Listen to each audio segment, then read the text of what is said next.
heard me say these things before. But first of all, meaningful participation of refugees. You know, today in my notes I saw MRP. Please don't use this acronym. Meaningful participation is not an acronym. Really, that's a key point. We want to make this very real, not an acronym, right? That's very important. So I think that we have, of course, a long way to go, but and numbers do not tell the whole story. But I can't, you know, I'm not very good at statistics, but if I remember the first Global Refugee Forum 2019, I think we were about, what, 70 people, 70 people with lived experience, refugees, displaced, stateless, participating in the proceedings. And this time is, I don't know the final statistics, but it's more than 300 that were supposed to come. Maybe in the end it's not exactly that, but it's about, let's say, 4 times more. So numbers, again, do not tell the whole story, but we have progressed. And in all, or maybe almost all the events that we had here, there was some participation. And I think this is important. This is important because it means that that voice is now there and can influence the debates and the discussion.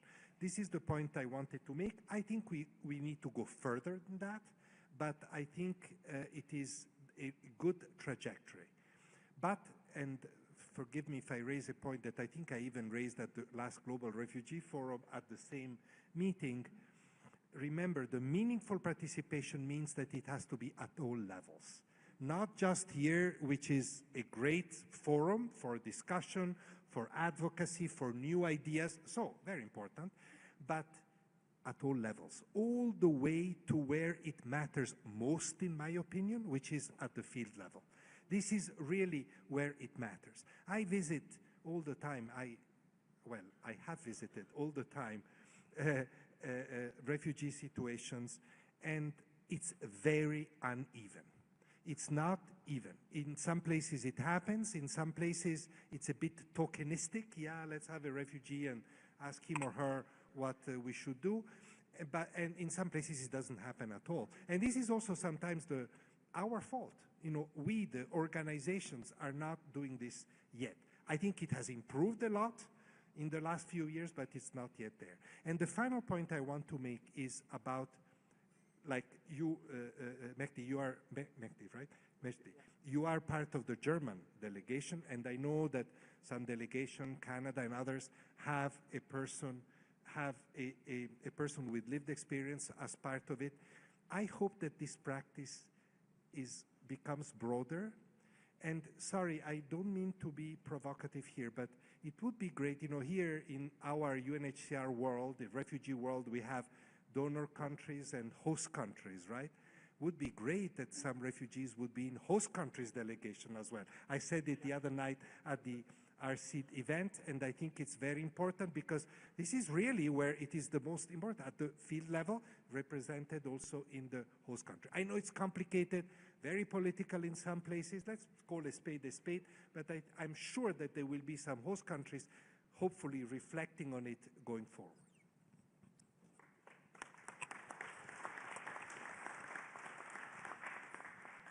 Merci beaucoup. Thank you very much. My name is Cecilia Dupongo, and I am a refugee. I live in Malawi. I would like to show how much this global forum has transformed things at the field level. Mr. High Commissioner, dear guests, before 2019, women-led organizations had no clear vision on what to do and how to act in order to help women in their refugee situations. But I was here in 2023 at the occasion of the Global Refugee Forum, and that's where I realized that women do have rights. We can do something, we can act, but we need to be diplomatic about the way that we negotiate these rights. When I went back to my country in Malawi, I brought back these demands, and I explained to women around me that we needed to actually negotiate. We needed to learn from people who know how to do this, and we needed to train in this matter. And that's how we got more information, we got trained so that we got ready to actually negotiate. And this is how, in Malawi, over 25 women-led organizations were fully funded. My organization was funded by the Innovation Fund, the UN Innovation Fund. We've started working together with women to empower them, and all of these women, they are the victims, they are the ones who should voice the importance of fighting gender violence. And women are now participating in these conversations because we've called them, we've invited them, and we've given them some space for this.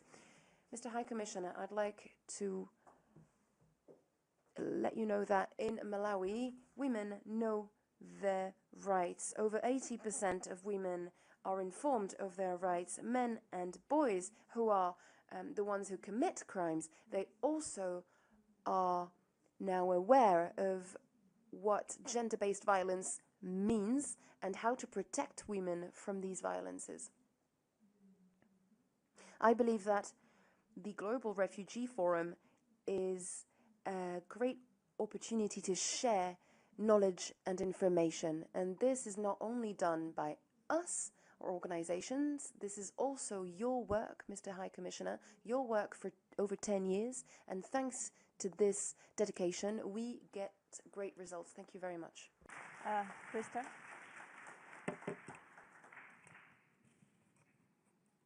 Thank you. It is a pleasure for me to be here today representing the refugee community from Latin America. And out of respect for the community I'm representing, I will be speaking in my mother tongue. So please, I kindly invite you to put on the headphones again and connect to the translation. In Latin America, we have taken huge strides. We have opened up spaces and we have gained the legitimacy for the voices that we represent. I wanted to share with you 3 specific examples of my region. Firstly, I'd like to speak about a youth network which was built together with refugees, statelessness persons and displaced persons. With that space, we wanted to provide them with a secure space. We wanted to allow them to use that platform to engage with institutions, with stakeholders, to gain impact. Carlos is a mechanism we have as well, which is present in all Latin America and the Caribbean. It's made up of 150 RLOs, and these RLOs share a lot of experience, and they are able to exchange that experience in one single space, this mechanism, which allows us to formulate real proposals and to have a true representation of all our region. And the third example I wanted to share with you is the example of Tertiary Refugee Network, which is a global network which started off in Latin America 3 years ago. We are currently present in Ecuador and Colombia, and together we are working to gain influence in the field of education, as that is the approach we want to follow, to influence in the field of education, to open up channels of education for refugees. Only 7% of refugees in Latin America have been able to follow studies at a university level. Before this network, only 1% of refugees were able to do so. Cartagena Plus 40 is a declaration which gave voice to youth refugees and which served to reinforce protection for them. We celebrated the 40th anniversary of the Declaration of Cartagena a few months ago. For the first time, refugees sat at the table, were able to provide opinions, to provide solutions. We were part and parcel of that event. And precisely in the Declaration of Chile, or in virtue of the Declaration of Chile, we carried out regional consultations to include the voices of young refugees. We have worked in favor of all these sorts of mechanisms to give us more representation and to have a more structured representation in our region. Thank you.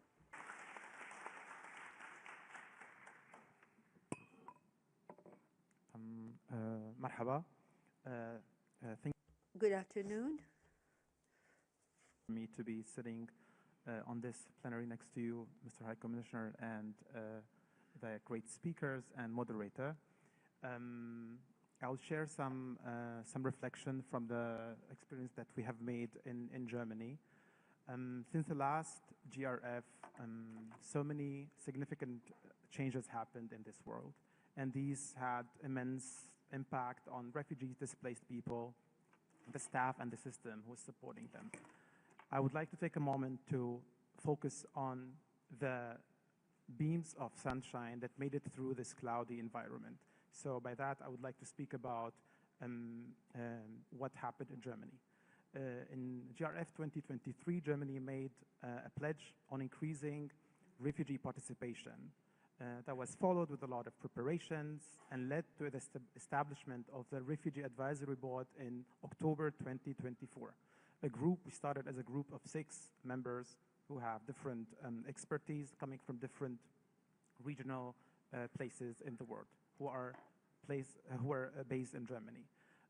We started directly after this establishment by getting an invitation from the German government to join them, part of the delegation in the XCOM 2024, as well in the preparation. So this is I'm bringing some details because it's, as you said, it's not only about being there, it's about how much we are really involved in the preparation. So we got the invitation, we got involved in the preparation, and after that I came to Geneva in XCOM 2024 and participated in it. The good progress that we have experienced is that in the next year, the German government reached out to us, this time earlier, asking us to be preparing some inputs for the next XCOM as well for the GRF. So this is something that we have seen as a very positive development because it showed that the first time it had led for some added value for us as well. And we gave feedback that would be like to involve more in the preparation, not only in being around, because I believe it's the value in Geneva is huge, but there is a lot of value happening between the XCOMs and between the GRFs, where most of the important discussions happened. So since then, besides being involved in this kind of high-level conferences, we have been as well invited to give some insights on topics like the Syrian developments that happened since the fall of the Assad regime. So we have been still going in conversations with the Ministry of Cooperation and International Collaboration and with the Foreign Federal Office. And this is something that we have reacted to. But at the same time, we have brought our topics and our priorities to the table. And by that, I mean we brought the topic of humanitarian pathways from Afghanistan. We have brought the topic of third country nationals on the context of the war in Ukraine. So, and the mental health and psychosocial support needs of refugees in Germany. So it's like a two-way collaboration as well. It's not something that we are sitting there waiting for the German government to reach us and asking for inputs or for comments. So we are actively reaching out. For us, we know this is like baby steps, and we know we're still on the first part of the path. But we are happy to see the direct effect that this inclusion is bringing and the indirect one. I think Mr. High Commissioner brought attention that this would have an effect on other countries, hopefully, that they would see how this refugee participation could look like and what kind of added value it brings to the table. We know that right now there is a huge ethical and funding challenges that's happening, but just wanted to bring attention, like these things are not disencouraging us. It's on the contrary, it shows that our work is more needed now than before. So for me, like one last thing I would like to add, like I would like to encourage everyone to look at these beams of sunlight that made it through the clouds.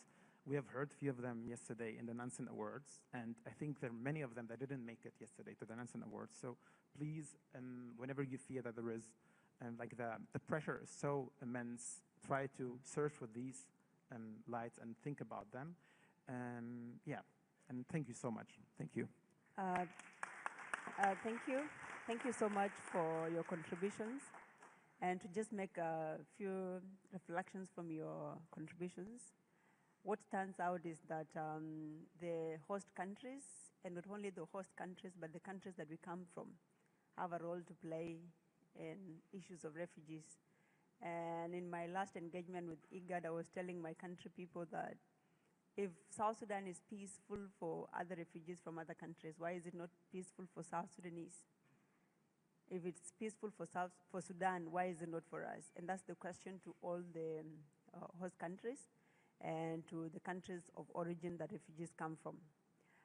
From Cecile, it's about equipment, equipping the refugees and organizations, women-led organizations in how to deal with issues of refugees, and feedback to the communities that we represent, as well as refugees' participation and coming back with positive feedback.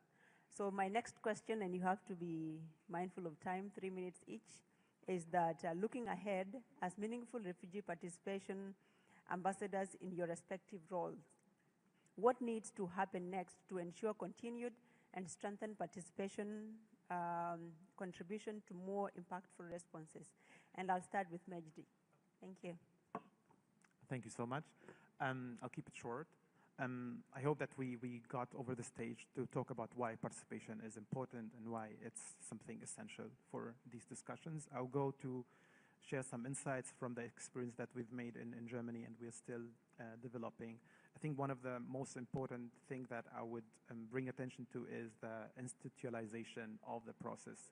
Like this is one of the most important things that would make meaningful refugee participation resilient to any political or funding changes. Otherwise, it's always going to be affected by what's going on, and it will make it optional or not always possible to happen. So I invite everyone to invest in finding mechanism to make refugee participation institutionalized.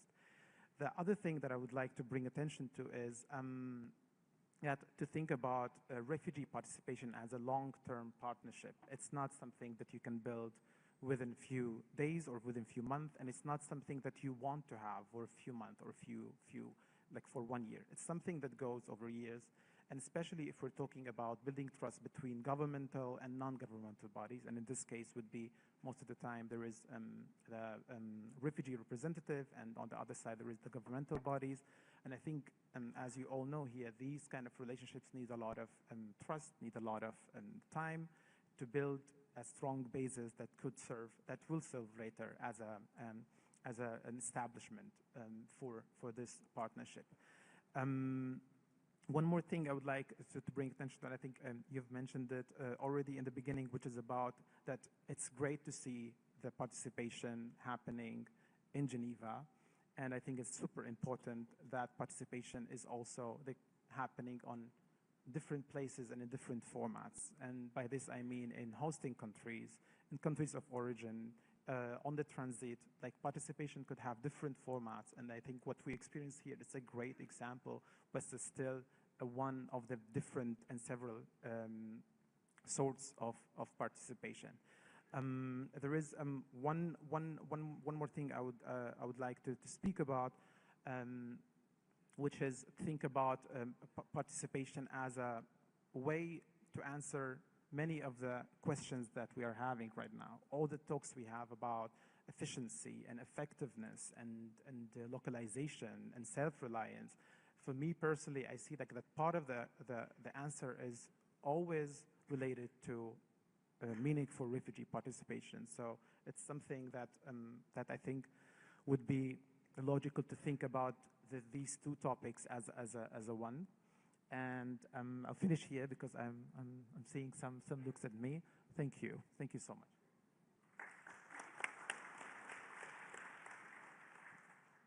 Ok, seré corta. Principalmente creo que lo que necesita. Thank you. I think that what we need beyond participation is that participation be meaningful. It's not just about inviting refugees to a meeting and let them speak for 2 hours and let them go back home and then not allow them to be part of the process. It's really about institutionalization, resources, and to have that shared responsibility be amongst all the actors. And that's the reason why we are suggesting, we're putting out there that we need, of course, financing. I know that the budget cuts have affected a lot, but in our region, this is a huge impact because we are not in an armed conflict, and we understand, of course, that the impact is huge. In our region, we have one of the countries with the highest amount, or one of the highest amounts of refugees to the planet, and is the continent that has suffered the biggest cuts, financial cuts, and therefore we do need that support, a support that will allow us to monitor progress, to have statistics, to have the data, to be able to also propose and advance in our projects. We need that investment because without it, and although we have been able to progress with the budget cuts, at some point that's going to stop, or it will really slow down. And what we need is that money to help the refugees.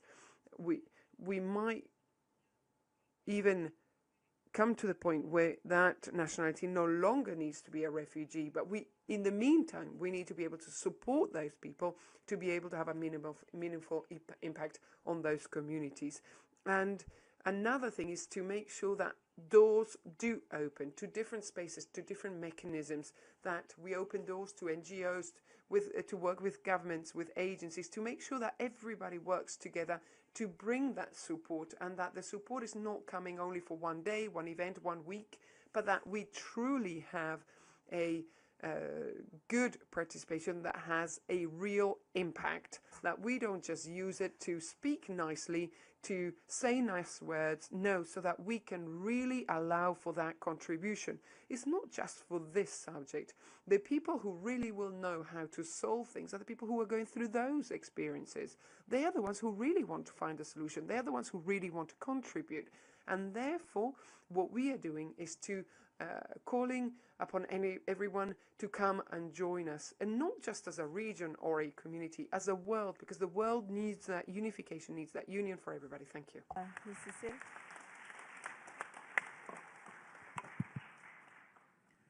Okay, pour cette deuxième question, regarding this second question, we feel that for these 2 years before 2027, women need to come together.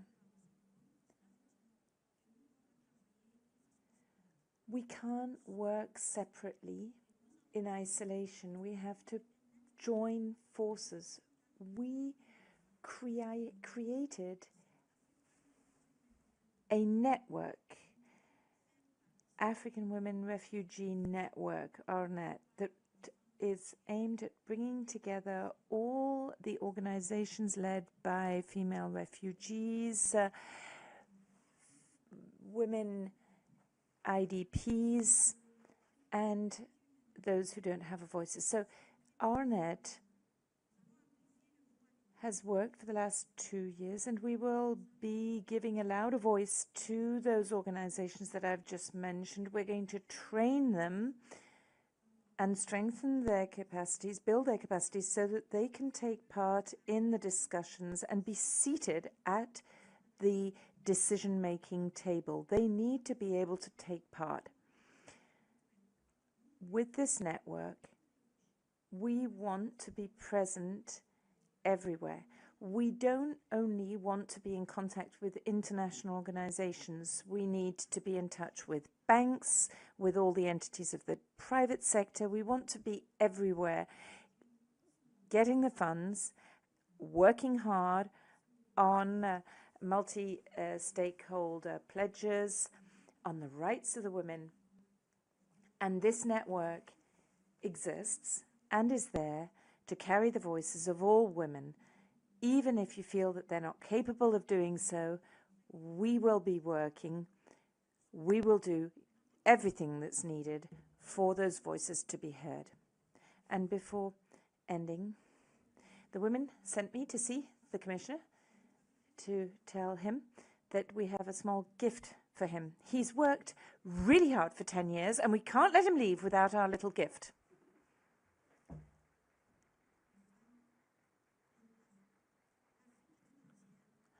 The women and Africa send you this gift.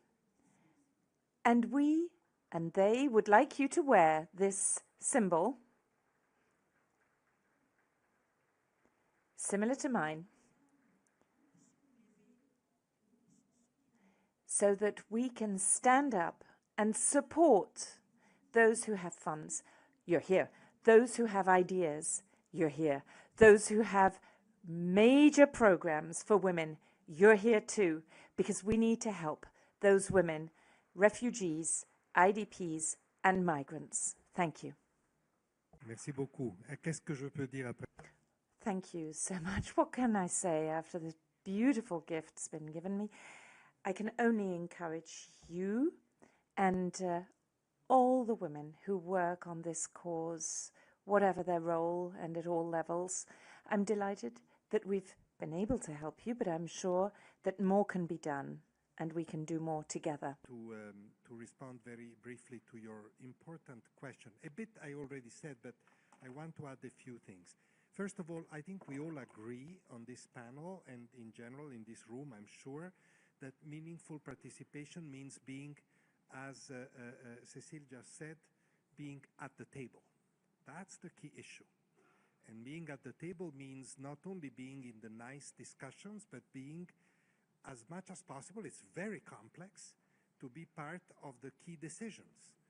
And that's why I go back to my field point. You know, that's where the key decisions are made about where do you dig a well, or how much money you give to this organization or another. And these are complex decisions. When it comes to money in particular, it's sensitive, it's complex, but we need to get to that point. And that's why we at UNHCR are very keen to support refugee-led organization, women-led organization. But, you know, we need to do it with a lot of wisdom, if you wish. That means, in my opinion, that there's a few things that we all need to look into.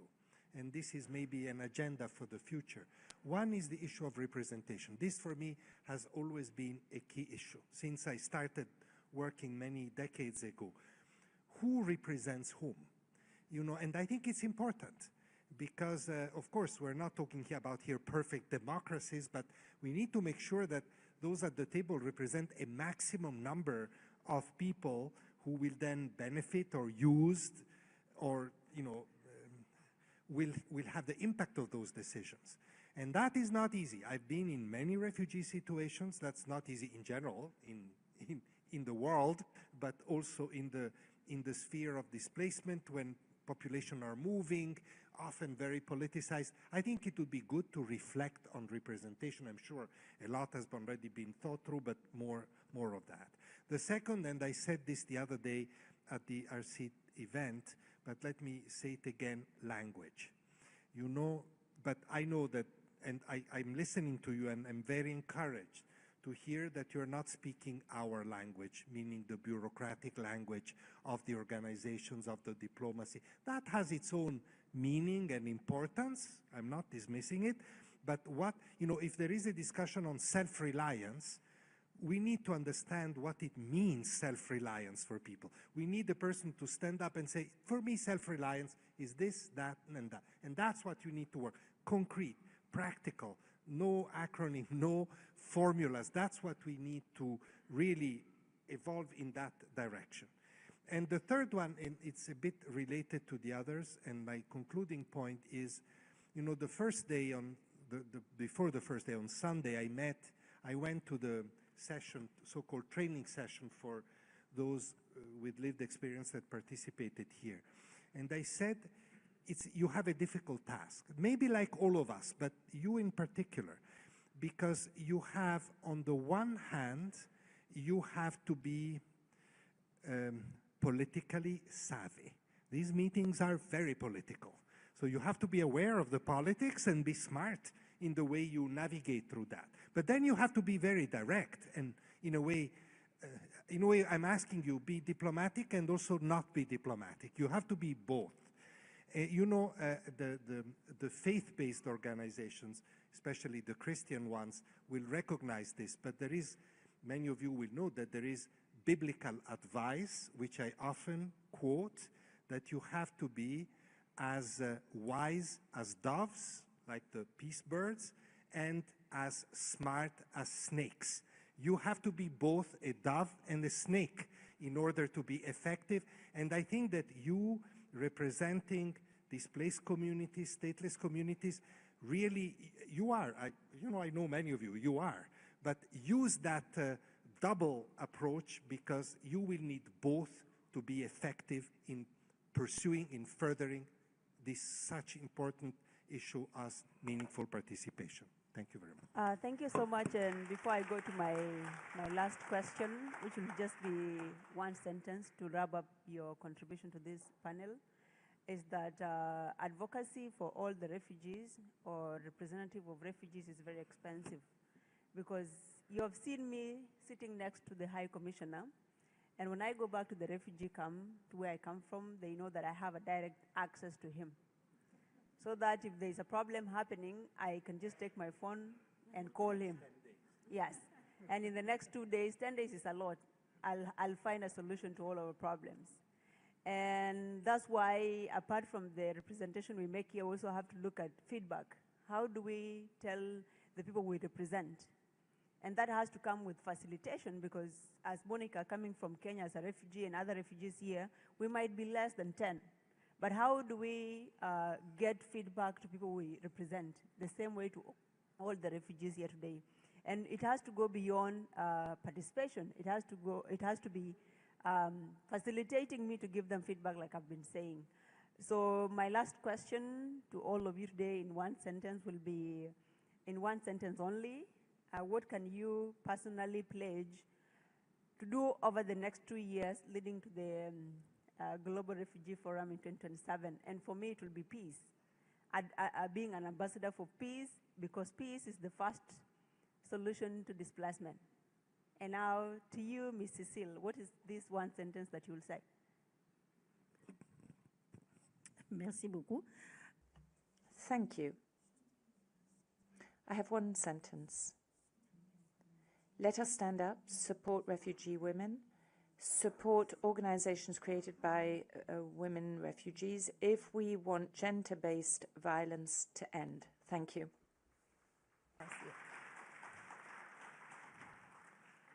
Your question's a little bit difficult, because you said in the next 2 years, and I'm stepping down in 10 days, but I can make a pledge. I can make a pledge that in spite of stepping down, I'll continue to be a voice for you. Thank you so much. And that brings about the emphasis of our role in not only being in positions, but being advocates in individually, not you being the High Commissioner. Thank you. Okay, yo me comprometo. Well, I commit to be persistent despite all obstacles, despite budget cuts, despite any problem. We need to be persistent, because being persistent means we can reach our goals.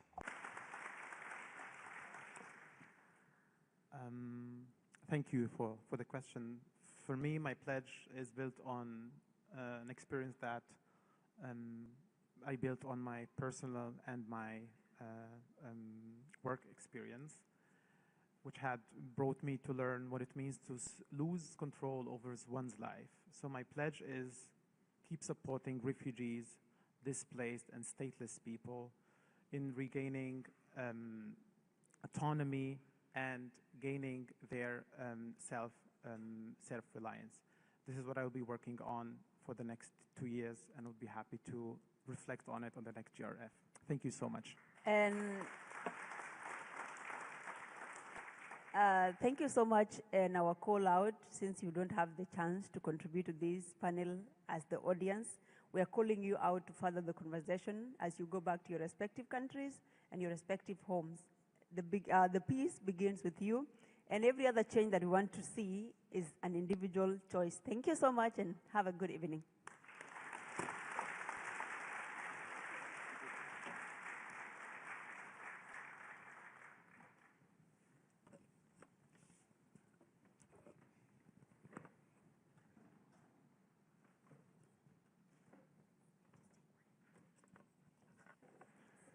Thank you to our panel for your work. I'm back in this chair now.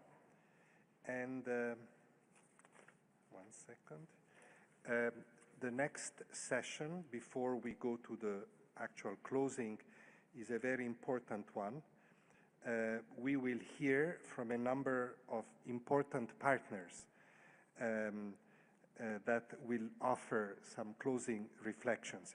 And the partners come from what in the compact is called the whole of society, from different stakeholders that have all contributed very effectively to the discussions of the last 3 days. So I will call on the speakers one by one and invite them to go to the podium and deliver remarks. We are a little bit tight of time. If I could ask all of you to respect the 5 minutes maximum time, it would be very much appreciated. And let me start with sport.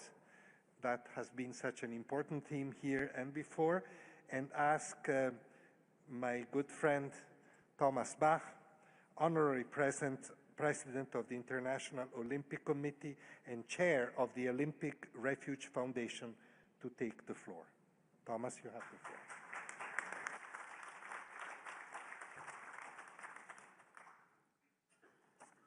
Mr. High Commissioner, Excellencies, ladies and gentlemen, over the last couple of days, we have heard about the progress made since the last Global Refugee Forum. We have looked at the challenges that lie ahead. We have built partnerships to support millions forced to flee their homes. We have renewed our shared commitment to strengthen the role of sport in the protection and inclusion of refugees and displaced people. In this spirit, allow me at this very special moment to look back on a very special partnership that has flourished over the past decade. The partnership between UNHCR and the world of sport. This partnership has demonstrated the power of sport to bring hope, dignity, and belonging to our fellow human beings. It was 10 years ago, at the end of 2015, when I announced at the United Nations General Assembly the intention of the IOC to create a refugee Olympic team. What I did not anticipate at the time was the scope and practical implications that this decision would have. Soon I realized that without the support of UNHCR, it could be too ambitious to turn this project into reality. Therefore, as soon as Filippo Grandi was confirmed as the new High Commissioner, in early 2016, I reached out to him, being pretty nervous because I did not know him and was afraid that he would call me off with this crazy idea. But the more so, I was then heartened afterwards by his immediate and enthusiastic support. And thanks to his support, 10 refugee athletes from Ethiopia, South Sudan, Syria, and the Democratic Republic of Congo competed at the Olympic Games Rio 2016 as the first ever Olympic refugee team. Having no national team to belong to, no flag to march behind, no anthem to be played, and no home to call their own, we welcome them with the Olympic flag and the Olympic anthem. We gave them a home in the Olympic Village. Our message was clear. You are our fellow human beings, and you are an enrichment to our Olympic community. This moment, which touched so many hearts over all the world, showed us that the Olympic values of peace, respect, and solidarity bring hope to millions of refugees around the world. Building on this success, we wanted to go further, supporting not just a few athletes, but the many young people affected by displacement everywhere. This is why in 2017 we created the Olympic Refuge Foundation to deepen and expand the support of the Olympic movement for refugees through sport, and again in close cooperation with UNHCR and my friend Filippo Grandi as our vice chair. Since then, more than 925,000 young people affected by displacement have gained access to safe sport through the support or contribution of the foundation, strengthening mental health, fostering inclusion, and building brighter futures. Dear Filippo, from the very beginning, you have been a driving force behind this journey. Your personal conviction that sport can be a tool of protection and empowerment has inspired us all. As you conclude your tenure as High Commissioner, I want to express my heartfelt gratitude to you for your courage, for your friendship, and for your humanity. Grazie mille, Filippo.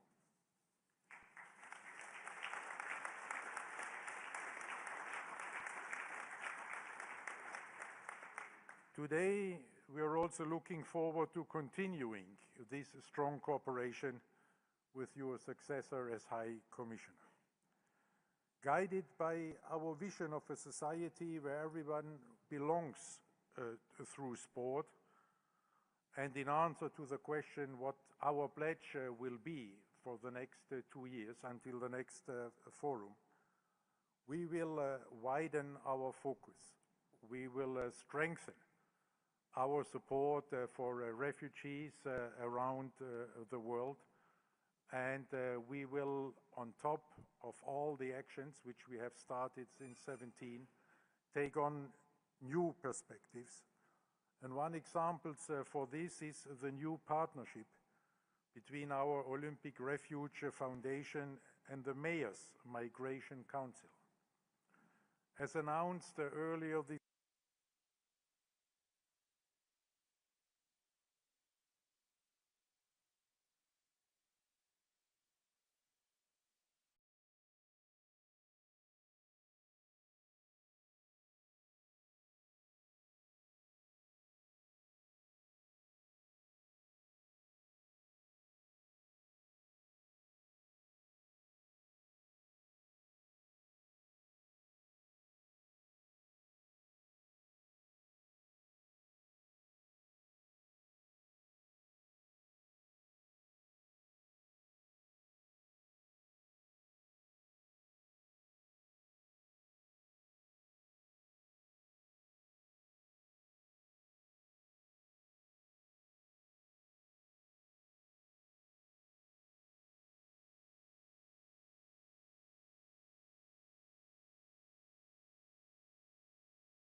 and opportunity for displaced and host populations. We will do so in cities, connecting young people and to give them the opportunity to gain confidence and build a better future together with the host population. This same spirit of partnership drives our work with the Sport for Refugees Coalition, launched together with the UNHCR at the Global Refugee Forum in 2019. Today, this coalition consists of 170 members across governments, sport, civil society, and the private sector, all united by one conviction. Sport is not just a nice to have. Sport is a necessity. In our joint statement, having been introduced at the start of this forum by Massouma Alizadeh, member of IOC Refugee Olympic team, and at the last Games in Paris, the chef de mission. And this is what we have heard there, just in the panel, how important it is that the refugees have a voice, and do not only have a voice, but have a seat at the table where decisions are made. So she was the chef de mission. She was the head of this refugee Olympic team for Paris, ensuring a good preparation, a good participation, and then also the success of this refugee Olympic team in Paris. Through her, we reaffirmed our commitment and called on all partners to embed sport in national and local refugee responses. It is my sincere hope that we will heed this call and ensuring that the transformative power of sport reaches every person forced to flee their homes. In this spirit, looking ahead to the next Global Refugee Forum, I invite you all to carry this message of hope together, forward, to even more refugees and to even more partners in such a coalition to support displaced persons all over the world. And I invite you to join our efforts together to make the world a better place through sport. And I thank you for your engagement. And again, I thank you, Filippi, for all what you have done for refugees, for sport, and for humanity.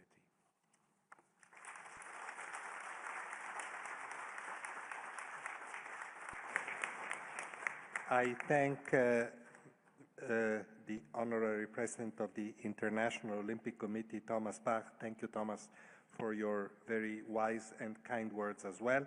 And I call to the podium, in representation of Faith Leadership, Professor Jaya Krishna Kumar, who is a board member of the Dharma Alliance. You have the floor.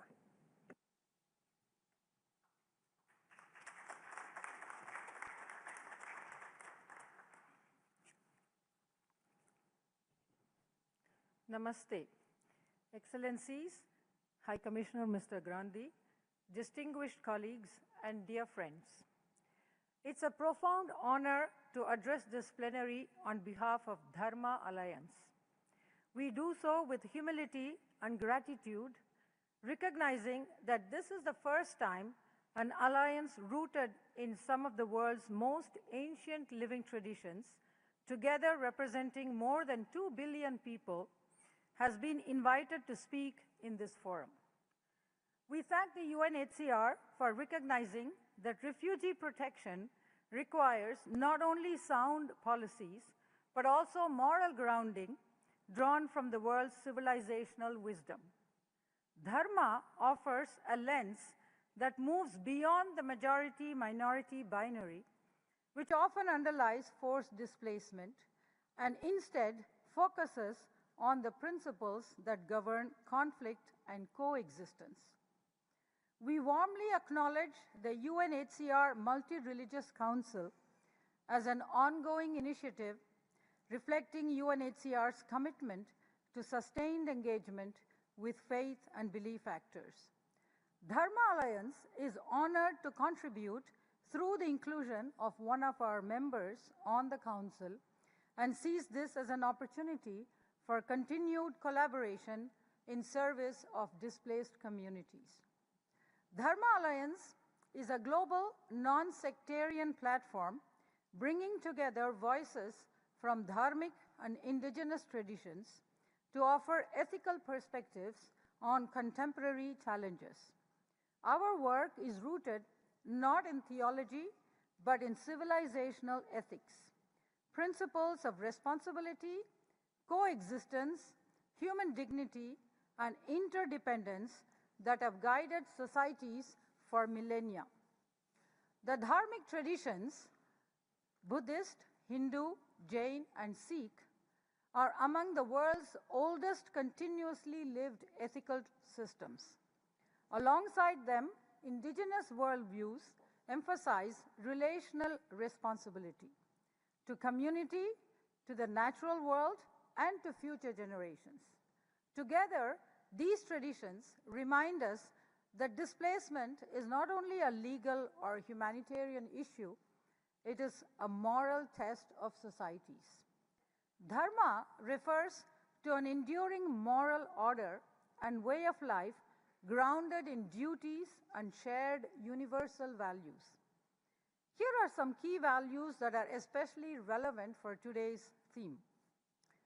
Oneness of existence and interconnectedness. That is, the well-being of one is inseparable from the well-being of all. Compassion, karuna, and generosity, dana, caring and sharing, particularly emphasized in Buddhist and Hindu traditions. Hospitality, atithi devo bhava, the guest is God, teaches us to welcome those who seek refuge by not only giving food or shelter, but also showing them ways to rebuild their lives with dignity. Service, selfless service, that is Kainkaryam in Vaishnavism and Seva in Sikhism, is integral to the way of being. The world is one family, Vasudhaiva Kutumbakam, reminds us that when one member of a family suffers, others are called to respond. Thus, caring for those in need is foundational in dharmic traditions. Dharma also emphasizes responsibility. Refugees are moral agents called to respect the laws of host societies, live peacefully, and contribute positively to communal life, strengthening the interdependent social fabric. Dharma also applies to societies of origin. Displacement cannot only be addressed at its end point. Societies and leaders have a duty to ensure dignity, inclusion, and shared progress so that people are not forced to flee. States and policies, however essential, can only go so far. Faith networks, civil society, educators, and local leaders form the moral and social fabric that makes peaceful coexistence possible. Initiatives such as the UNHCR Multi-Religious Council embody this understanding. To conclude, Dharma Alliance offers 3 reflections. First, it's important to rebalance rights with duties, reflecting our mutual interdependence. Second, whole of society engagement is indispensable. Third, one should draw upon civilizational ethics, dharmic, indigenous, and others that articulate universal principles of shared humanity and interdependence beyond belief or doctrine. Thank you.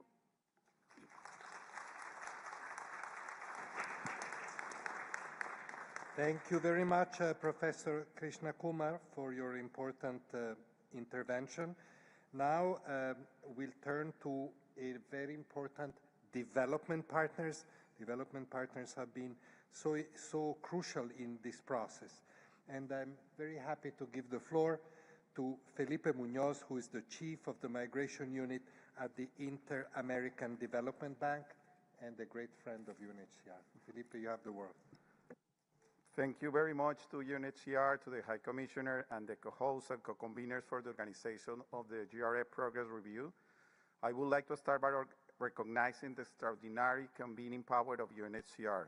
Throughout the event, the convening power has been on full display, bringing together delegations from around 70 countries alongside academia, UN agencies, the private sector, multilateral development banks, civil society, sport organizations, but what is most important, refugee-led organizations and refugees at the center of the event.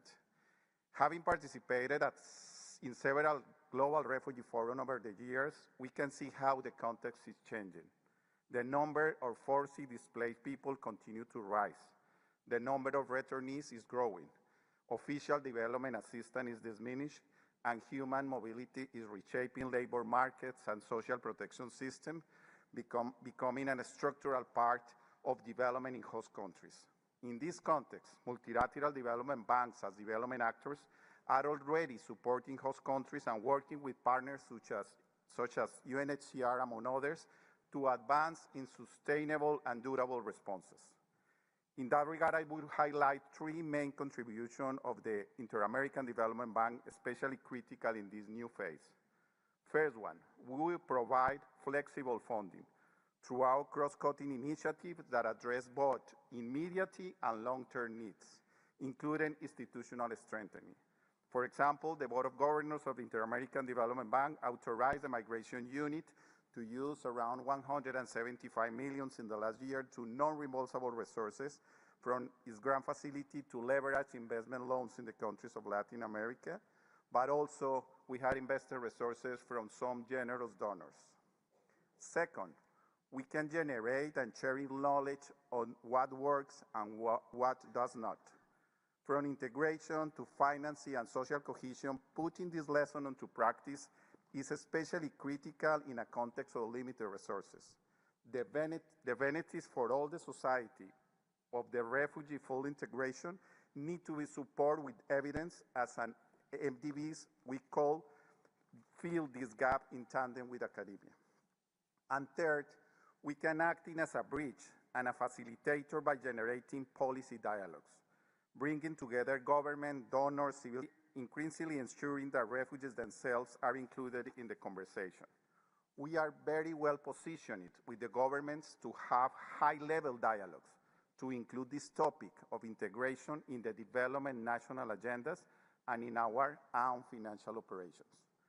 From the perspective of the IDB, but I am sure from the other development banks, the members of the MDB platforms, which the IDB has the honor to share this semester, I assume for the experience that we shared in the last year that we all together share a firm commitment to maintain an strong focus on impact and to supporting countries as they navigate this new phase.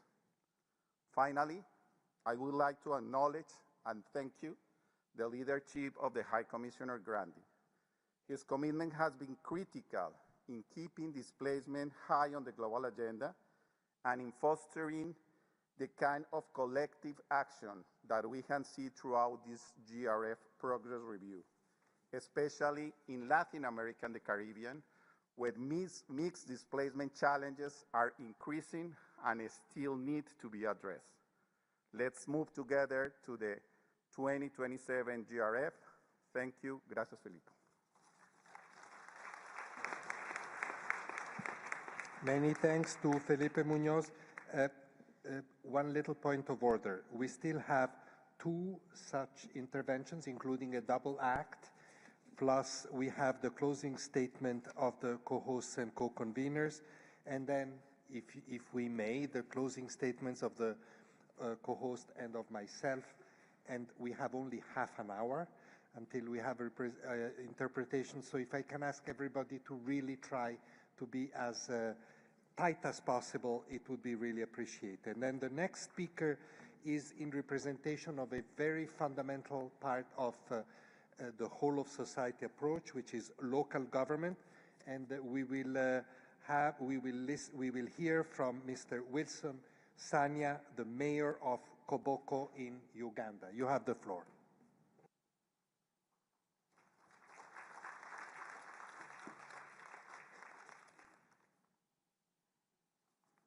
Thank you very much.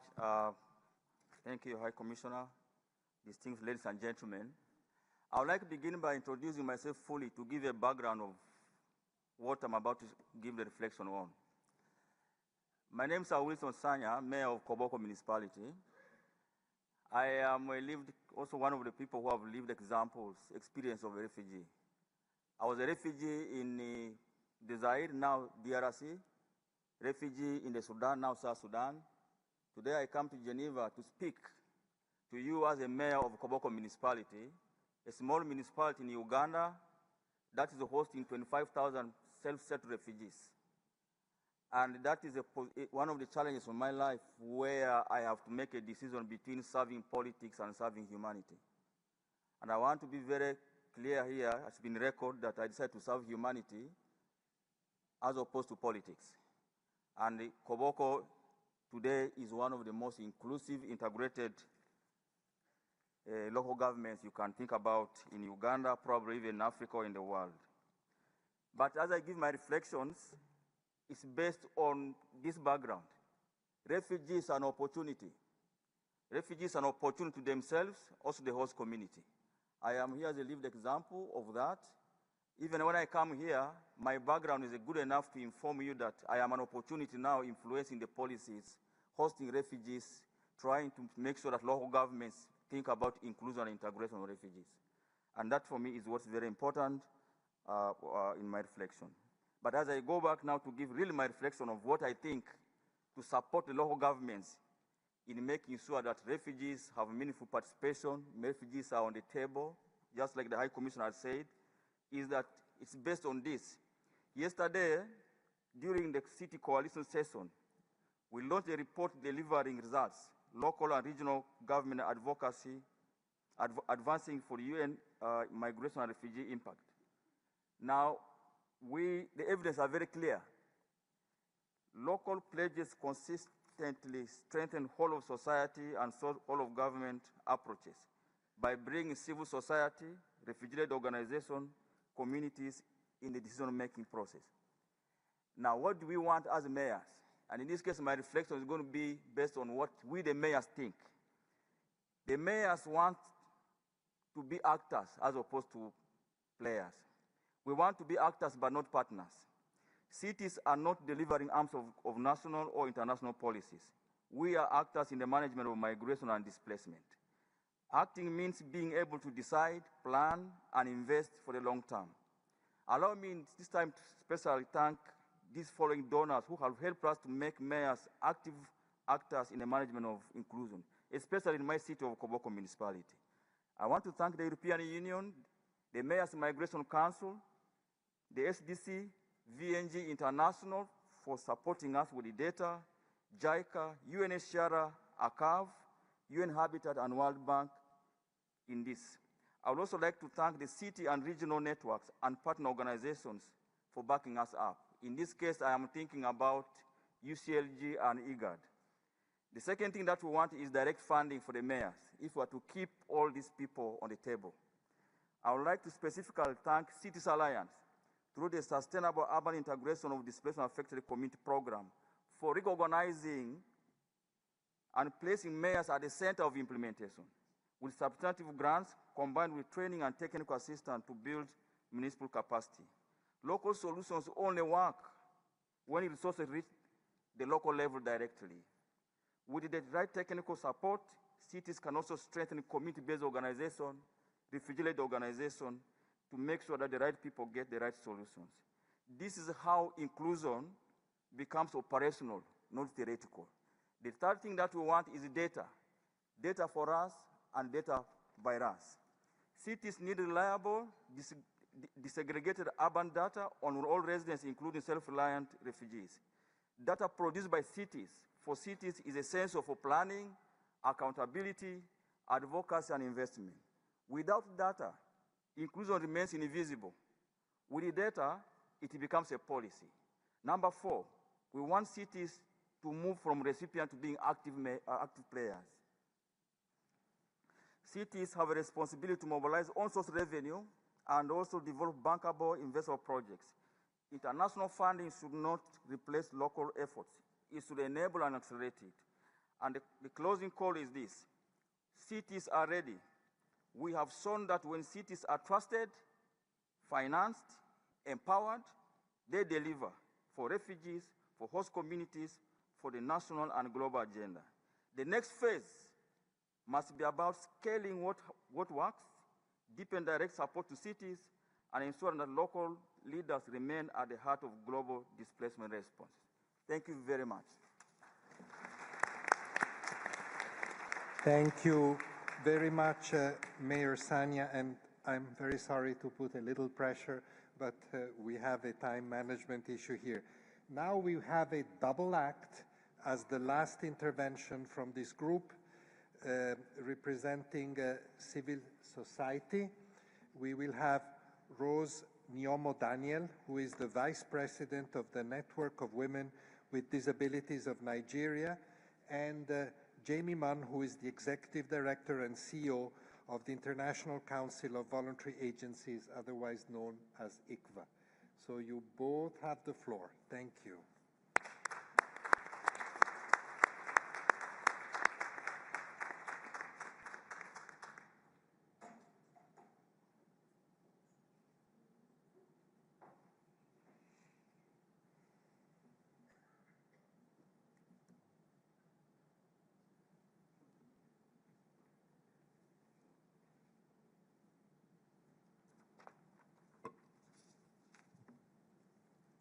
Dear United Nations High Commissioner for Refugees, distinguished guests, partners, and esteemed colleagues, as we bring the Global Refugees Forum Progress Review 2025 to a close, we would like to take this moment to thank the High Commissioner, Filippo Grandi.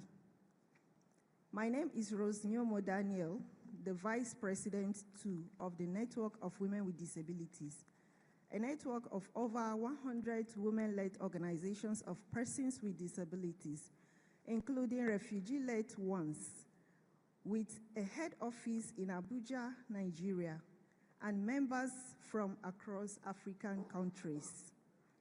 On behalf of all the local civil society actors, NGOs, women-led organizations, persons with disabilities, and the refugees-led organizations, I would like to extend my sincerest gratitude to you, Mr. High Commissioner, for the unwavering dedication to advancing the cause of refugees worldwide over the last 10 years.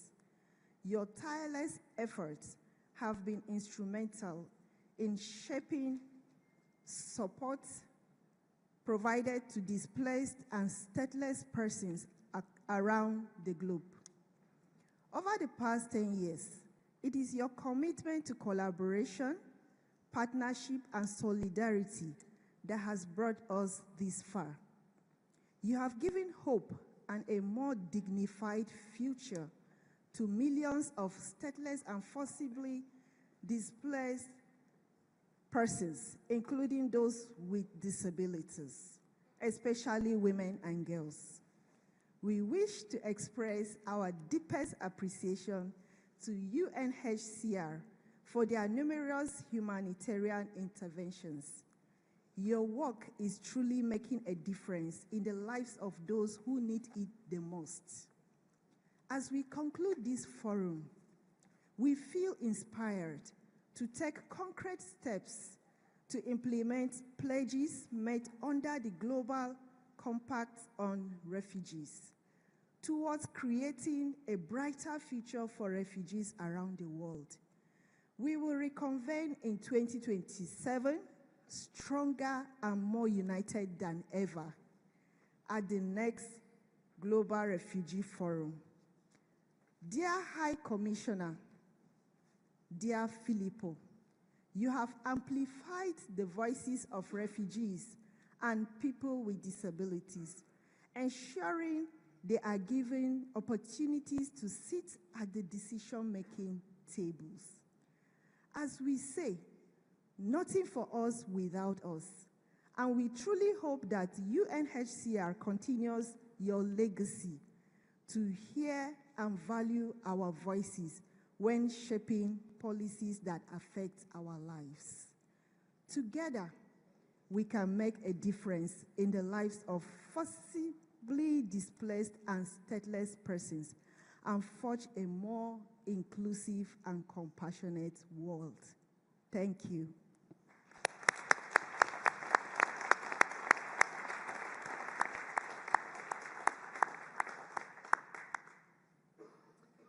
High Commissioner, Your Excellencies, colleagues and friends, I normally would not read out a speech, but in order to keep to time, I promise I will do so today.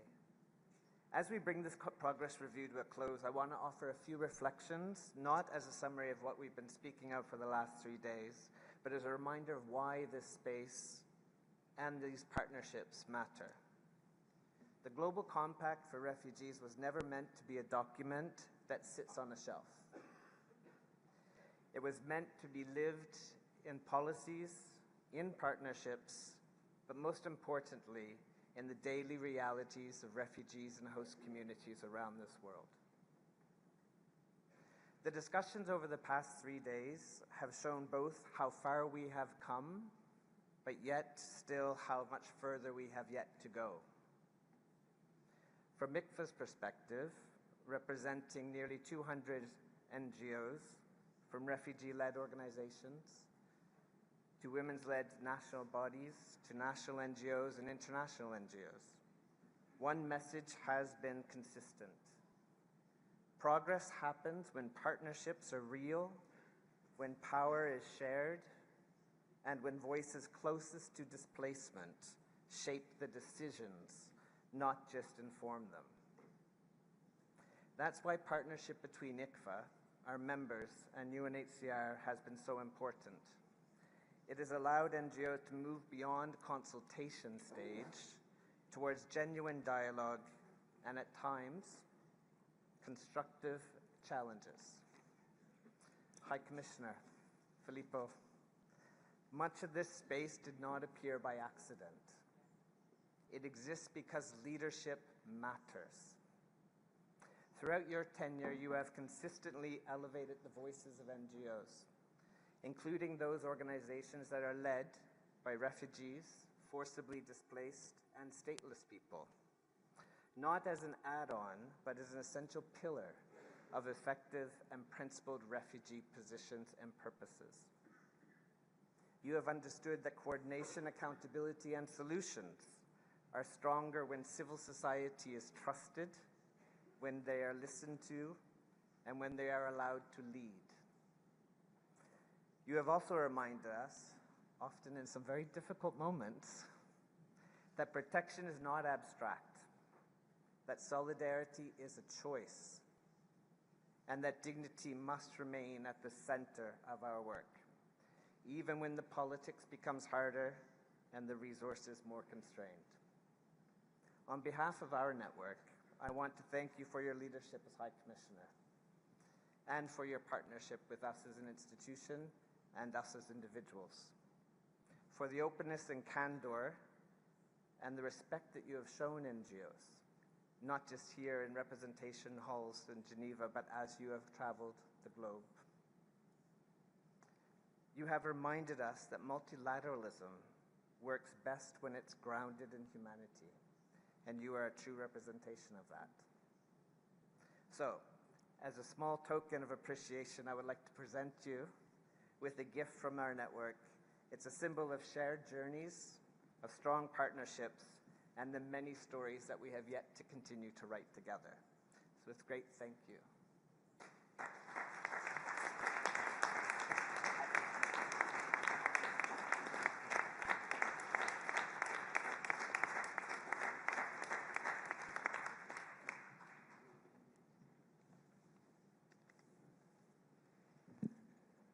Thank you very much, Jamie and Rose, also for the gift, but for your important intervention. I am now pleased to give the floor, he will speak from the floor, to the Ambassador of Japan, Ambassador Atsuyuki Oike, who will deliver a statement on behalf of the co-hosts and the co-conveners of the 2023 Global Refugee Forum. Ambassador Suyuki, you have the floor. Thank you very much, Filippo. Distinguished delegates, excellencies, ladies and gentlemen, it is my pleasure to offer closing reflections on behalf of the Global Refugee Forum 2023 co-hosts and co-conveners, Colombia, Japan, Jordan, France, Switzerland, Uganda, and UNHCR.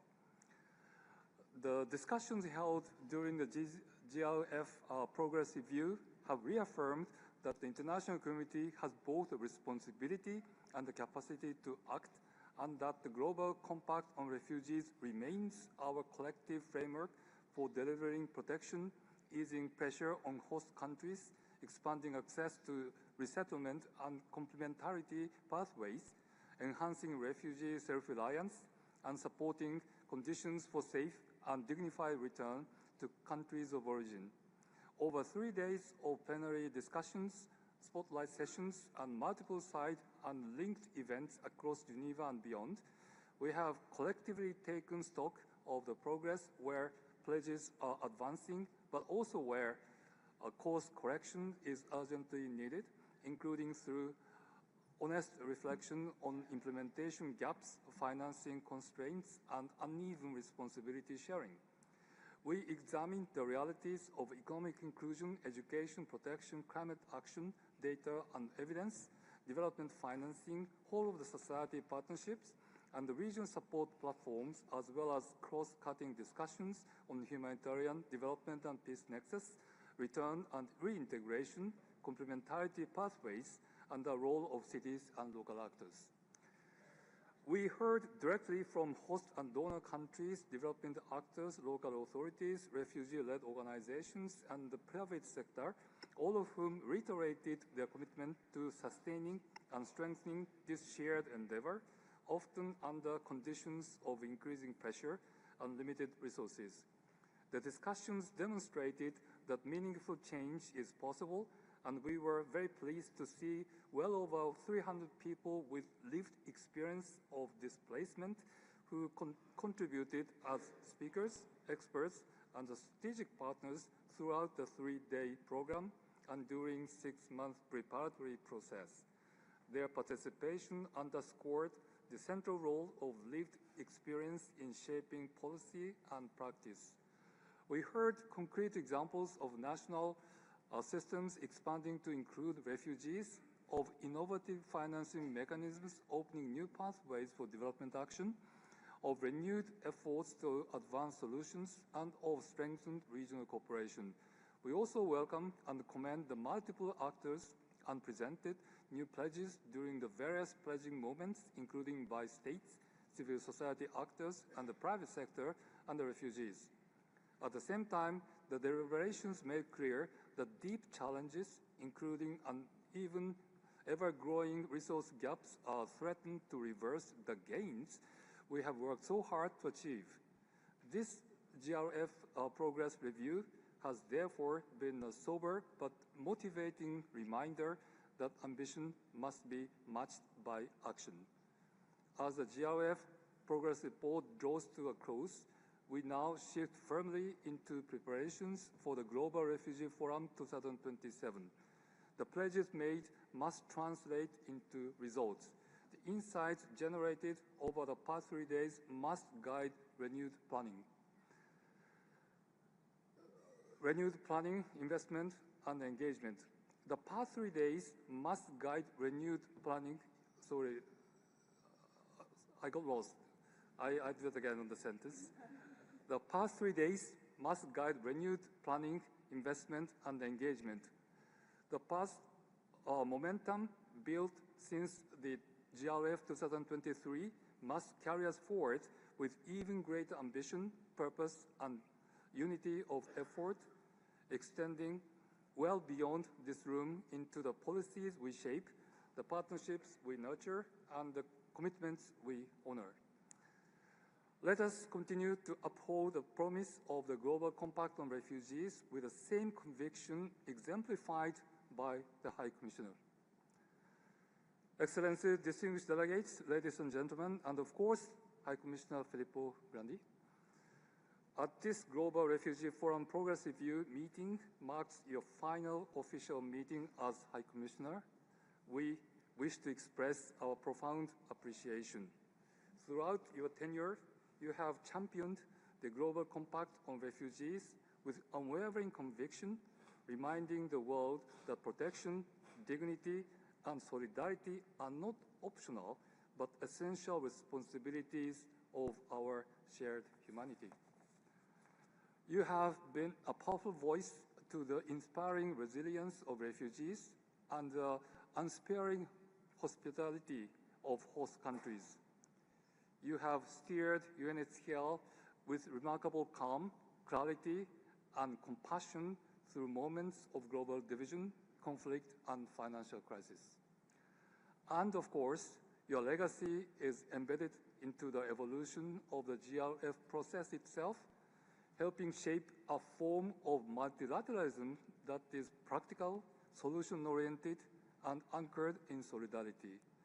Just as you championed the compact with determination and division, you can rest assured that we, as co-hosts and co-conveners, will continue to champion the GCR beyond our turn.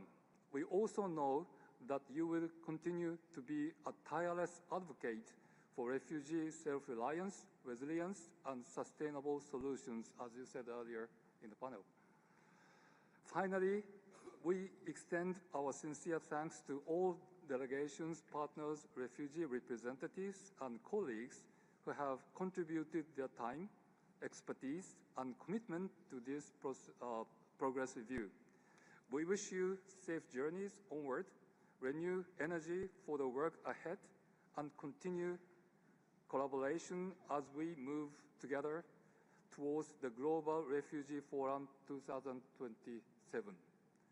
We all thank you. Thank you very much.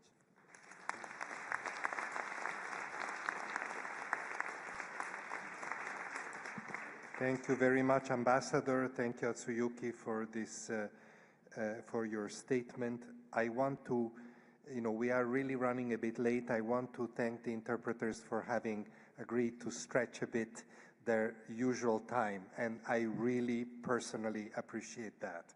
I think we should give them an applause.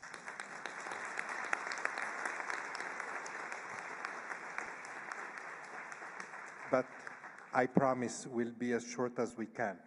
We are really coming to the end. It's now my pleasure to ask my co-host, Mr. Vincenzo Mascioli, State Secretary for Migration of Switzerland, to make his concluding remark. Vous avez la parole.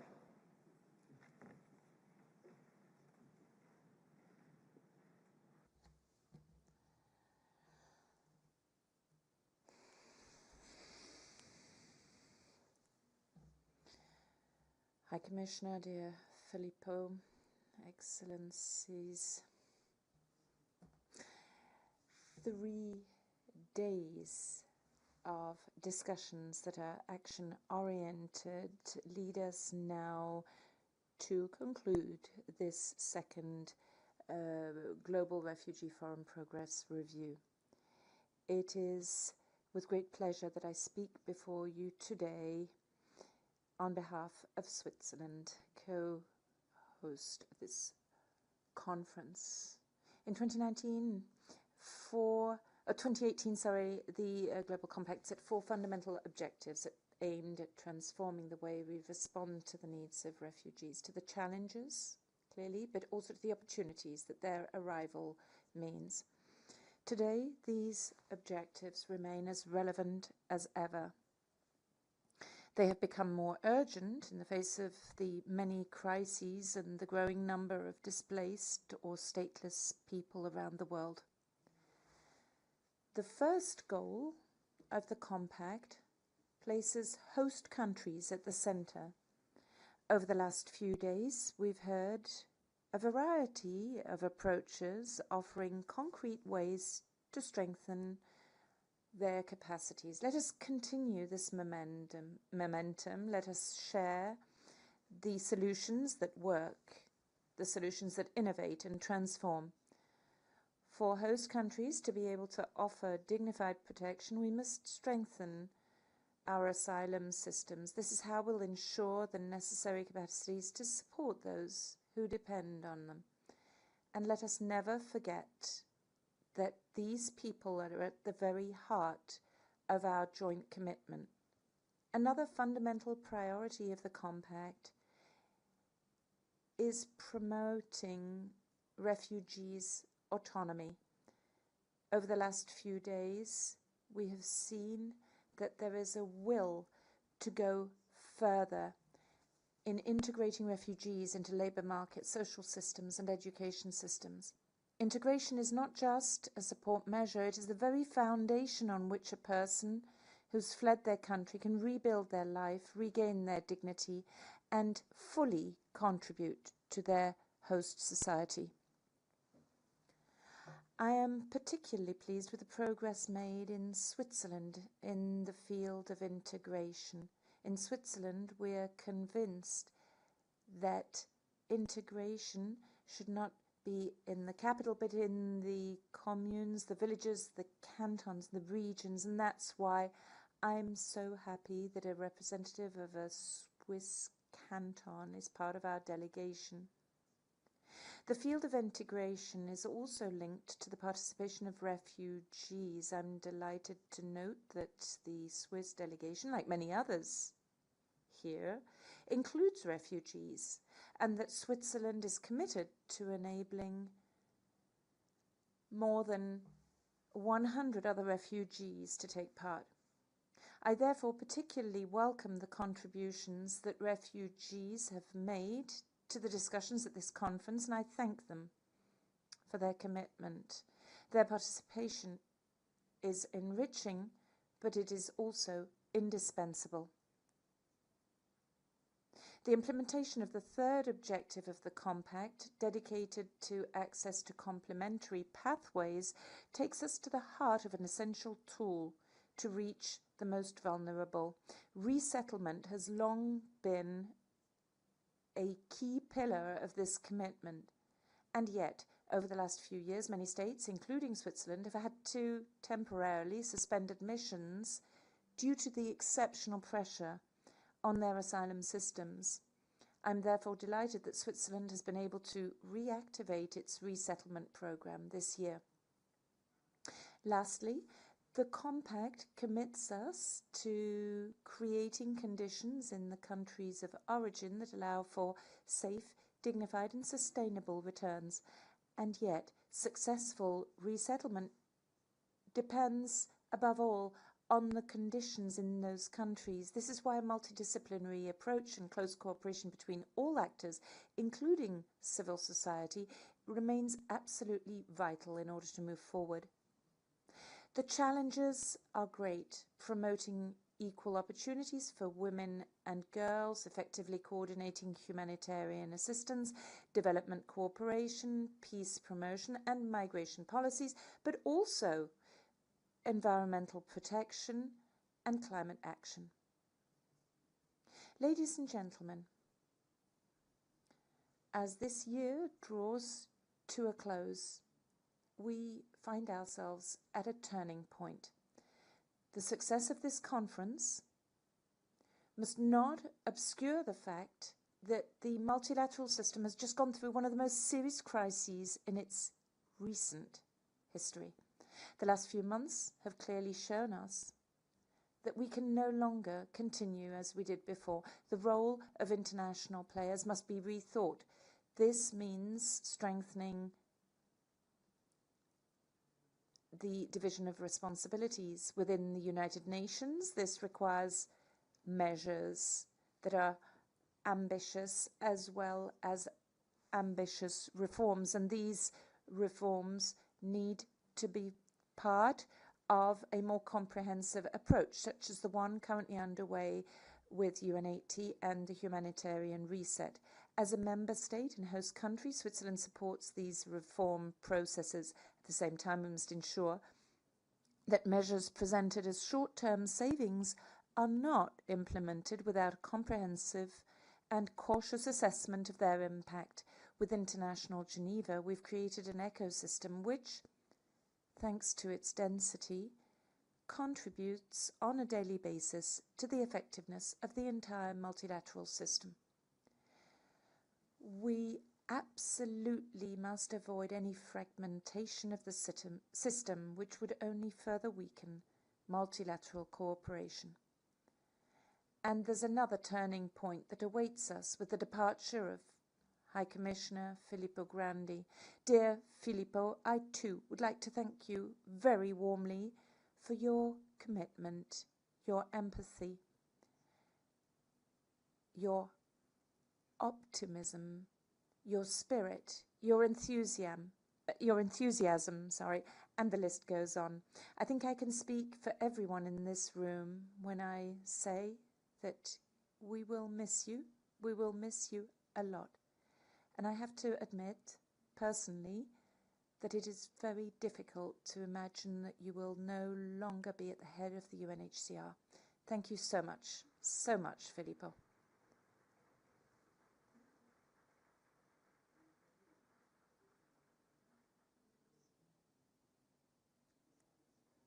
And of course, congratulations to the High Commissioner proposed by the United Nations, Mr.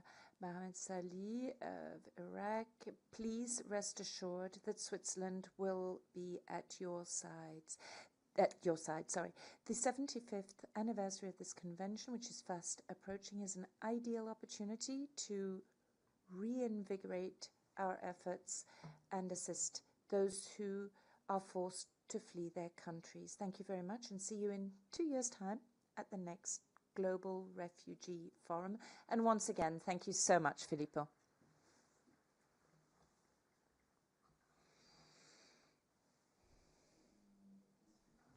To the podium to give my own final remarks.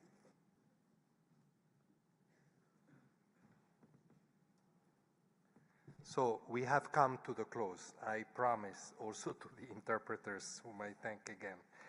And I want to thank everybody for, once again, for these very intense 3 days.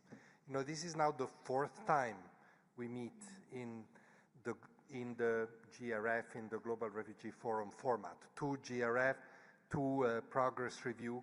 So I think it's becoming really a solid, important, as was mentioned by many of the speakers, opportunity to really float ideas, discuss frankly on issues that are quite complicated. And this is, as I said at the first GRF in 2019, this is the most important refugee forum in the world. And I'm very, very proud that we are part of organizing it, and I want to thank all of you for these 3 powerful days. I want to just very, very informally, I'm not reading from a prepared speech, but I want to share a few reflections on the big themes that have gone across the discussions.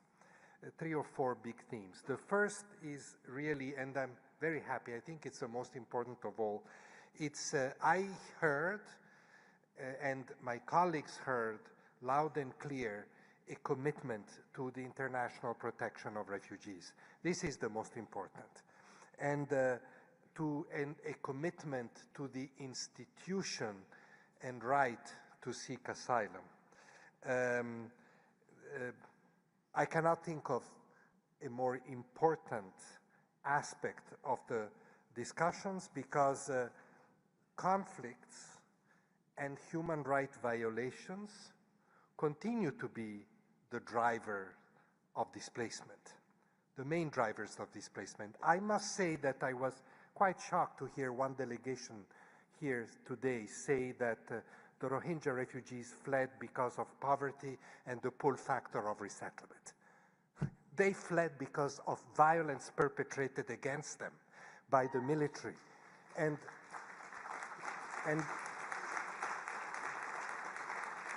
those are the refugees. Those are the people that need to have a space for international protection, and I felt that that space was reiterated here.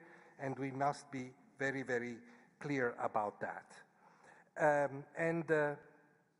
I must say that it was important to hear this reiterated by states. This is very important. They're the main actors in international protection. But we know very well, many of you, and I thank those states that reiterated this commitment, but we know that the risks of erosion of refugee protection exist. So we do need very much everybody's smart support for refugee protection. We need it from the faith-based actors, as we heard. We need it from the civil society organizations.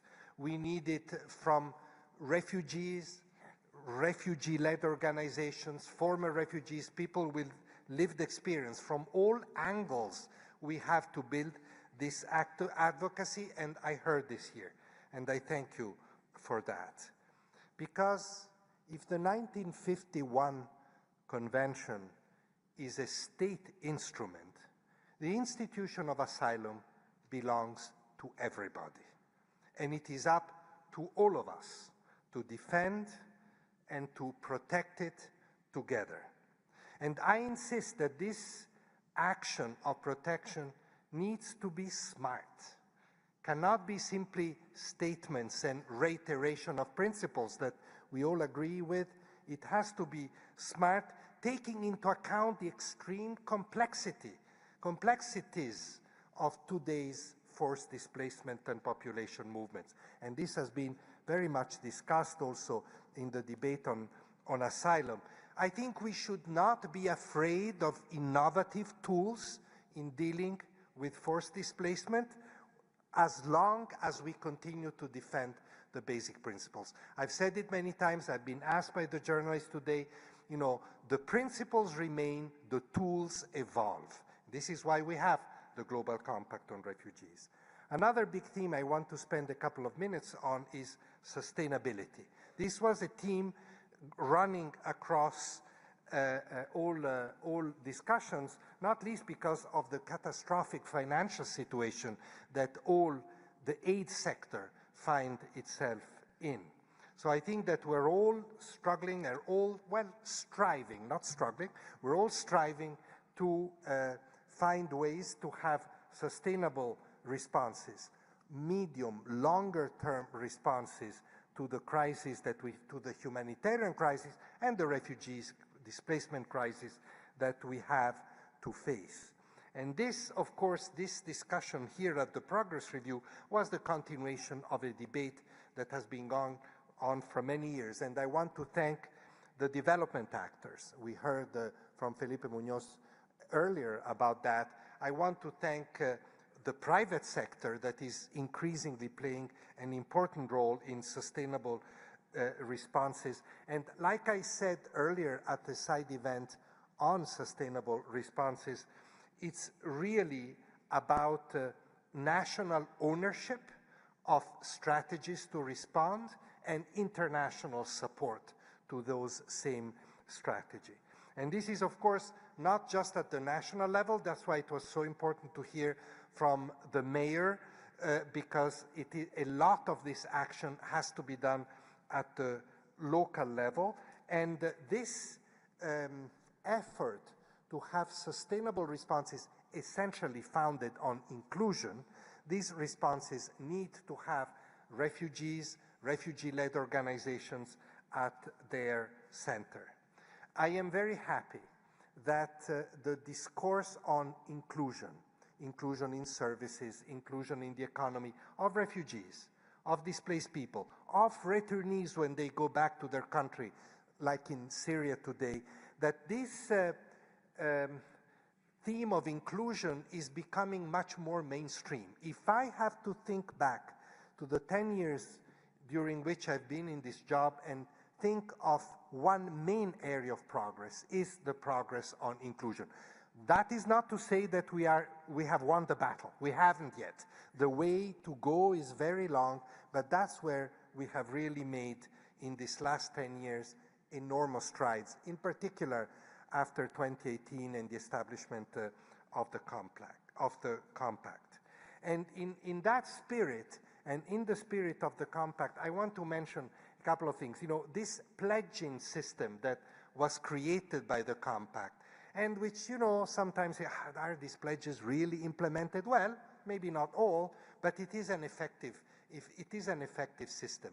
And I want to flag again, as I flagged earlier in the Syria side event, the pledge by Syria. Syria made its first ever pledge here at this forum, and it was an amazing pledge. Read it, because it's all about the integration of returnees. And Germany made, in response to that, a pledge supporting all aspects of the Syria pledge. This is how it should be. I really want to thank Syria and Germany for having led the way, and many others have done that.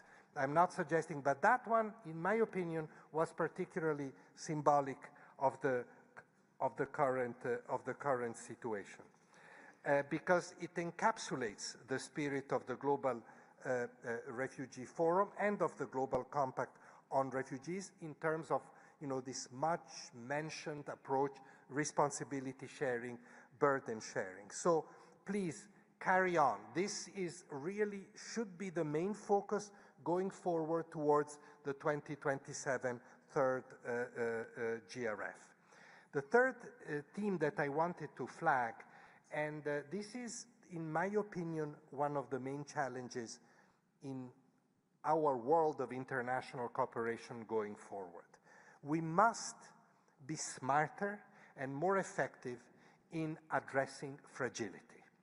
Addressing fragility in every respect, you know, fragility caused by conflict, fragility caused by climate, fragility caused by poverty. I think it's very, very important, because in the end, if you analyze forced population movements, they're largely originated in fragile states.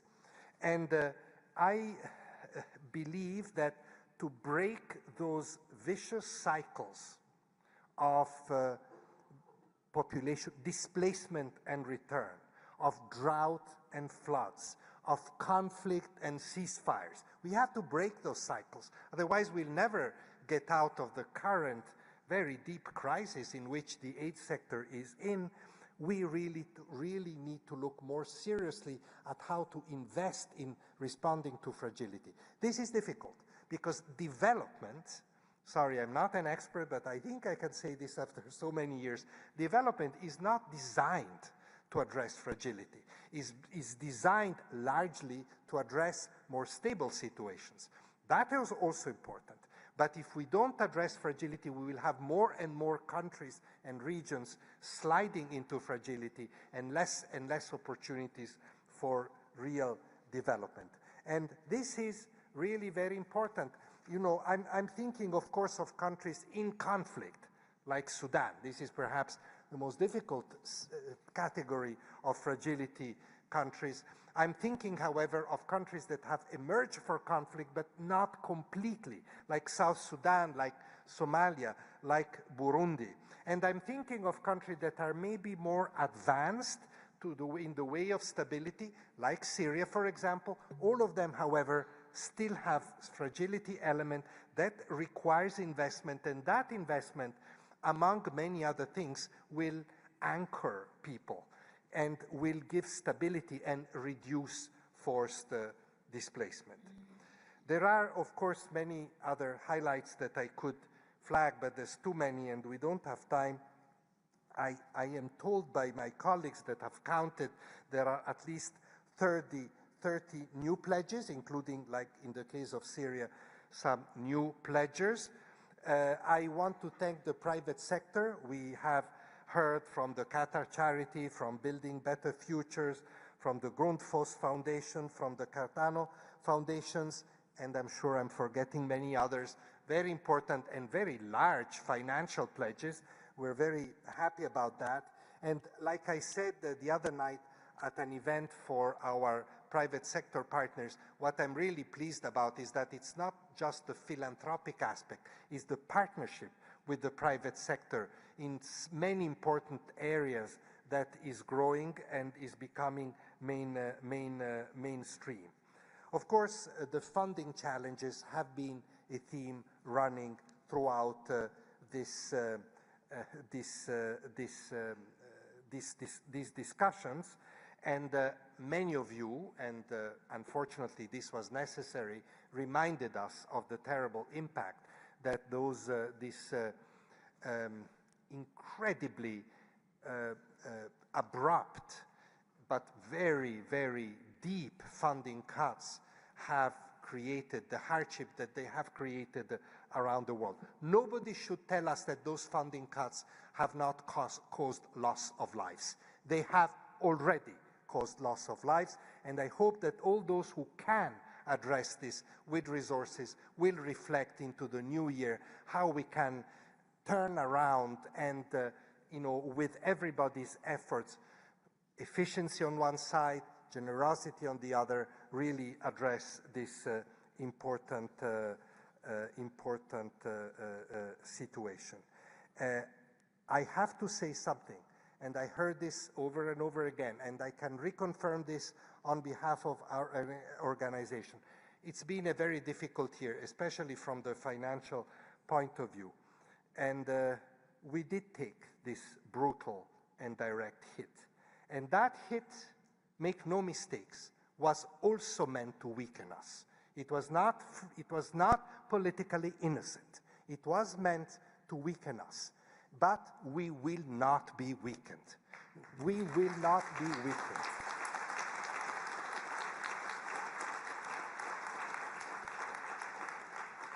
And this determination, I can tell you, is very strong in UNHCR, in my organization. But having heard carefully all of you for the past 3 days, I know that we're all together in this determination to stand up and continue to do our work, that it is not just a work delivering aid, it is a work about justice, about rights, about protection. And this is what we cannot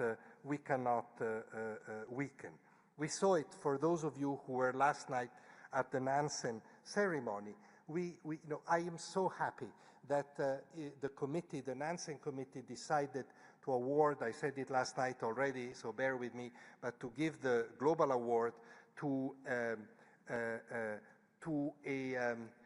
community leader in Cameroon who convinced, underline convinced, his community to keep the door open for refugees coming from the Central African Republic when the Central African Republic was in the midst of a crisis. I think this is really an example to the world.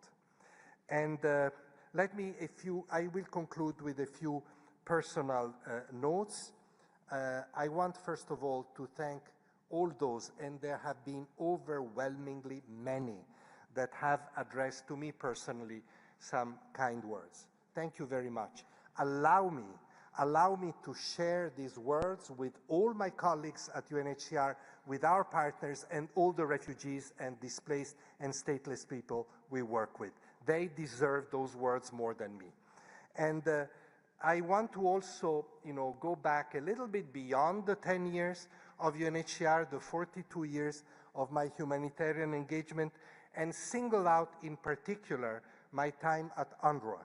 I was very happy to host, yesterday we were very happy to host the Commissioner General of UNRWA, Philippe Lazzarini, who spoke very clearly and very strongly for this podium. So I want to use this opportunity, my last public speech as High Commissioner for Refugees, to also send our thoughts to our UNRWA colleagues, our thoughts to the families of the colleagues who have been killed in Gaza during the past years, together with thousands of other Palestinians, but also a word of encouragement that what they are doing, they've been my organization for 9 years, what they're doing is extremely valuable and need the support of all of you. Palestinian refugees are part of the global refugee community and refugee family, and I want here to really share a thought for them and share with you my hope for peace, for Gaza, for the West Bank, and for Israel.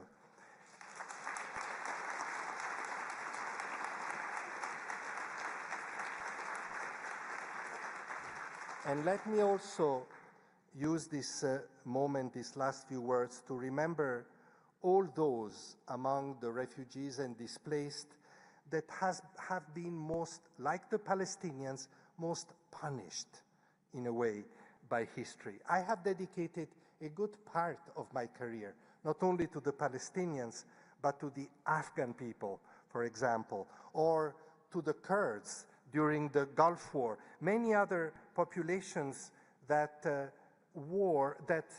history has marginalized.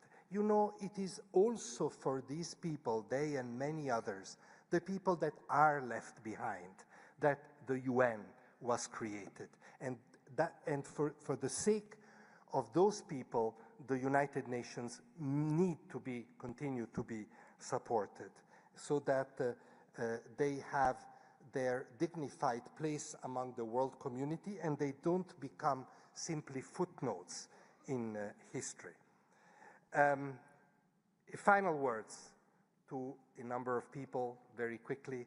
First of all, to the United Nations High Commissioner for Human Rights. He's not here today, my brother and friend Volker Türk, but you know that when he was the Assistant High Commissioner in UNHCR, he really had the vision of the Global Compact and steered the process that put it in place in 2018. So big thanks to Volker. I hope somebody will relay that to him. I thought it was very important to do this in this venue. I want, of course, once again, to thank our Swiss co-hosts and all the co-conveners. We heard from Ambassador Oike a very important and powerful statement for really making this, leading the preparation and the proceedings of the last few days. Many thanks to my UNHCR colleagues, to Nicolas Brass, who led the GRF team, who leads the GRF team, to Anne Kea and the governance team here on the podium. Big applause.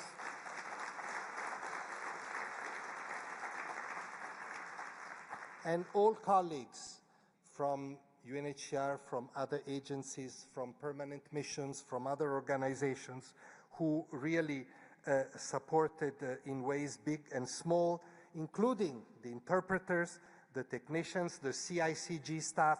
Big thanks to all of you from the bottom of my heart. And may I say many thanks to the volunteers that have done fantastic work in the last few days. And simply said, I started my humanitarian road as a volunteer in 1984. And in less than 2 weeks, I will return to being one of them. And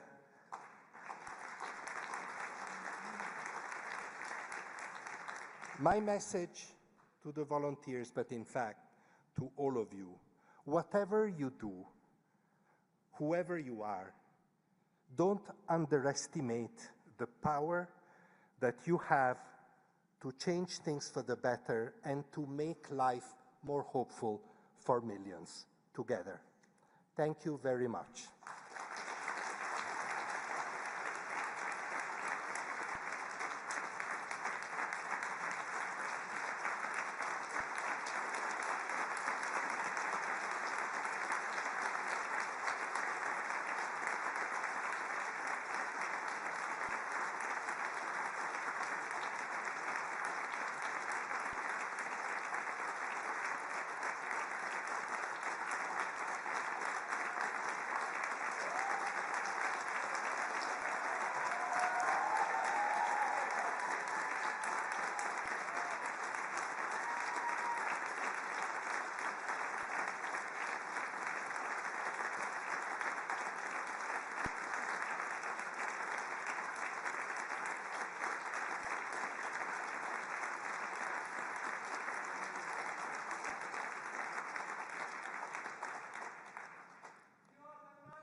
I have to do one more thing.